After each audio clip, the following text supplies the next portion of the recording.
ચલો, આપણે જે આ દેશની ભૂમિ ઉપર ઊભા છે એ દેશનું નામ છે ભારત. તો આપણી પહેલી જે આસ્થા હોવી જોઈએ આપણા દેશ પ્રત્યે હોવી જોઈએ. તો આપણે પહેલાં ભારત માતાને વંદન કરીશું. મારી સાથે બધા બોલજો.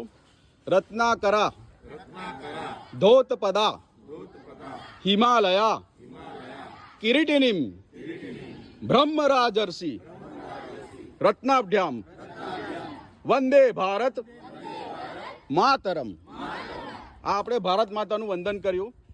હવે જે ધરતીમાં આપણાને પોષણ આપી રહી છે, કે જેના થકી આપણું આ શરીર જીવિત છે, એના કેટલા બધા સ્વરૂપમાં માતા આપણાને દર્શન દઈ રહી છે, જેનો ખ્યાલ આપણાને કદાચ નથી લેતા, તો આપણે નિગ્લેક્ટ કરી રહ્યા છે. તો એ ધરતી માતાને આપણે વંદન કરીશું, એને પુષ્પનું અર્પણ કરીશું અને એનો ઉપકાર માનીશું કે હે મા ધરતી, તારા થકી અમે ઊભા છે આ ધરતી ઉપર.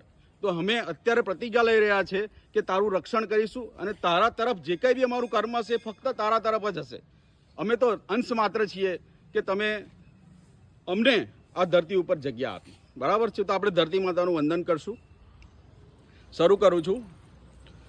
માતા મમતા મૂર્તિ કે પંચ પુજારી પ્રાણ, माता का आशीष ही पुत्रो का कल्याण, पुत्रो का कल्याણ. એટલે ધરતી માતા આપણા પુત્ર છીએ અને એના આશીષથી જ આપણું કલ્યાણ થવાનું છે. આજે આપણે એની ઋણ ભૂલી ગયા છે અને વૃક્ષોનું છેદન કરી રહ્યા છે. તો વૃક્ષારોપણ ખૂબ મહત્વનું અંગ છે ધરતી માને સાચવવાનું, પર્યાવરણને સાચવવાનું અને જીવોને સાચવવાનું. એ આપ સૌ જાણો છો. હવે तमस रजस सतगुणवती माता प्रकृति प्रधान, जैसी जननी भावना वैसी ही संतान, वैसी ही संतान. એટલે સર્વ માતાઓમાં ઉત્તમ માતાને ગણવામાં આવે છે તો કોને? ધરતી માતાને. સર્વ માતાઓથી ઉત્તમ માતામાં છે એનું સ્થાન. તો આપણી ફરજ બને છે કે એને સાચવવાની. અમે દિલથી એ મિશન ગ્રીન વડોદરાના મેમ્બરો એને સાચવીએ છીએ અને તમે પણ અમને સાથ આપો એવું અમે ઈચ્છીએ છીએ.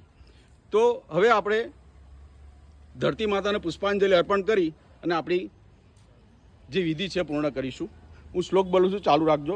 અને જે દેવ છે, દેવાદિદેવ મહાદેવ, જેને હંમેશા આપણે યાદ કરવા પડે.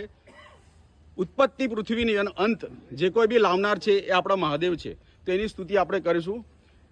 શંભો મહેશ કરુણામય શૂલપાણે, ગૌરીપતે પશુપતે પશુપાશનાશિન, કાશીપતે કરુણામય જગદેકદેકસ્ત્વં, હંસી પાસી વિદદાસી મહેશ્વરોસી, તત્વો જગત ભવતિ દેવ ભવસ્મરારે, તવ્યે તિષ્ઠતિ જગન્મૃડ વિશ્વનાથ, તવ્યે ગચ્છતિ લયમ જગદીશધીશ, લિંગાત્મકમ હરચરાચર વિશ્વરૂપિન. આ શ્લોકનો ભાવાર્થ એટલો છે, આદિ અને અંત સુધી મહાદેવ એક સર્વશક્તિમાન દેવતા છે અને એ જ આપણી ઉત્પત્તિ અને અંત સુધીના જવાબદાર છે. એ ધારે એ બધું જ કરી શકે છે. એનો પ્રકોપ આજે જ પેપરમાં ગુજરાત સમાચારમાં જોઈ લેજો કે હિમાલયની શું દશા છે. એની બધી જવાબદારી આપણી છે.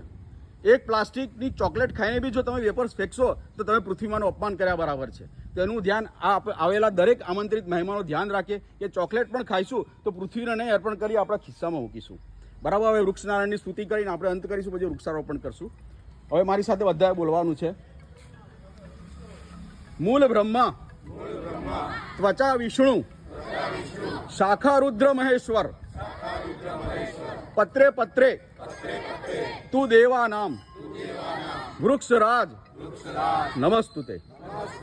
હવે આપણે વૃક્ષારોપણ ચાલુ કરશું. આભાર તમારો.